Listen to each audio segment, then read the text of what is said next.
حضرت سدرۃ المنتہا اسلامی چینل میں آپ کا استقبال ہے. آپ ہمیں شب برات کے متعلق کچھ بتائیں. السلام علیکم ورحمۃ اللہ وبرکاتہ.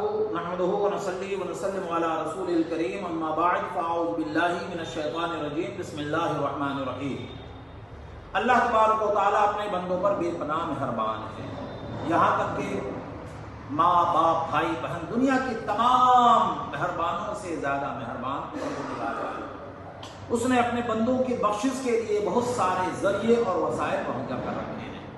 مثال کے طور پر ماہ رمضان المبارک کا مقدس مہینہ کہ اس ماہ میں ہر لمحہ بخشش اور مغفرت ہے. شب قدر اس ماہ میں شب قدر اس میں بھی بخشش و مغفرت ہوا کرتی ہے. اسی طرح سے شعبان المعظم کی 15ویں شب ایسی شب ہے، ایسی رات ہے جس میں اللہ تبارک و تعالیٰ اپنے بندوں کے گناہوں کی مغفرت فرماتا ہے. چنانچہ ام المومنین سیدہ عائشہ صدیقہ رضی اللہ تعالیٰ عنہا روایت فرماتی ہیں کہ رسول پاک صلی اللہ تعالیٰ علیہ وسلم نے ارشاد فرمایا، شعبان کی 15ویں شب کو اللہ تبارک و تعالیٰ آسمان دنیا پر تجلی رحمت نازل فرماتا ہے اور قبیلہ بنی کلب کی بکریوں کے بالوں سے بھی زیادہ تعداد میں اپنے بندوں کی مغفرت فرماتا ہے، ان کی بخشش فرماتا ہے. یہ حدیث پاک صحیح ستہ کی مشہور کتاب جامع ترمذی شریف میں موجود ہے. شب برات کیسے منائے؟ شب برات منانے کا طریقہ یہ ہے کہ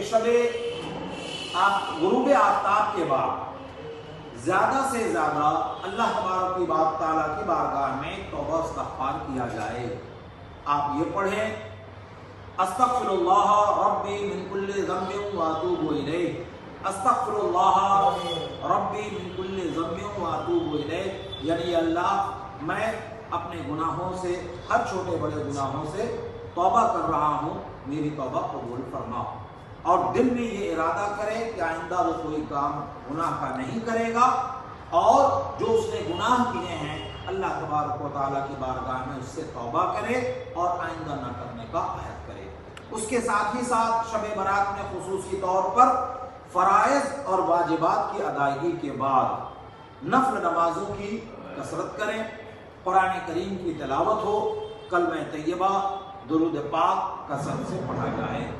اور سب سے بہتر طریقہ یہ ہے جو میں اکثر اپنے مصلیان کرام اور اپنے لوگوں کو تنبیہ کرتا ہوں کہ آپ فرائض و واجبات کی ادائیگی کے بعد جو ہے، اگر جو آپ کی قضا نمازیں ہیں تو زیادہ سے زیادہ آپ قضا نمازوں کو پورا کریں، کیونکہ نفل نماز اگر آپ نے نہیں پڑھی ہے تو اس کے بارے میں سوال نہیں کیا جائے گا. لیکن اگر فرض اور واجب نمازیں آپ کی چھوٹی ہوئی ہیں تو اس کے متعلق سوال کیا جائے گا. اس لیے بہتر یہ ہے کہ اس موقع سے فائدہ اٹھا کر کے کچھ دنوں کے جو آپ کے فرض اور واجبات چھوٹے ہوئے ہیں اس کو ادا کریں. اور اس کو ادا کرنے کا بہت آسان طریقہ ہے، آپ جب بھی ادا کریں، مثال کے طور پر فجر کی، یا اللہ میں 2 رکعت فجر کی نماز پڑھنے کی نیت کر رہا ہوں جو سب سے پہلی میری قضا ہے، آپ یہ کہہ کے نیت کر لیں، آپ کی نماز ہو جائے گی.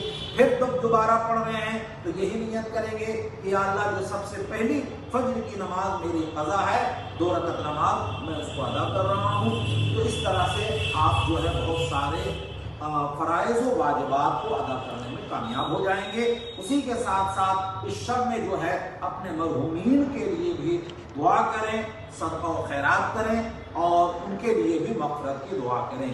یہ وہ شب ہے جس شب میں مرحومین جو ہیں اپنے رشتہ داروں کے، بچوں کے گھروں تک آتی ہیں اور آواز لگاتی ہیں کہ اپنی اولادوں سے مانگا کرتی ہیں کہ کوئی ہے جو میرے لیے صدقہ کرے، خیرات کرے اور مجھے نیکی پہنچائے. انہیں انتظار رہتا ہے، لہٰذا ان کے نام صدقہ و خیرات کریں، ان کے نام ایصال ثواب کریں. بزرگوں اور مرحومین کے مزاروں پر کب جائیں؟ شعبان المعظم کی 15ویں شب میں رسول پاک صلی اللہ تعالیٰ علیہ وسلم غروب آفتاب کے بعد تشریف لے گئے. اس لیے رسول پاک صلی اللہ علیہ وسلم کی سنت کریمانہ کے مطابق آفتاب کے ڈوب جانے کے بعد نماز مغرب کے بعد آپ کیا کرتے ہیں کہ مرحومین کے قبروں کی طرف تشریف لے جائیں اور ان کے لیے دعائیں مغفرت فرمائیں اور ان کے کیا کرتے ہیں کہ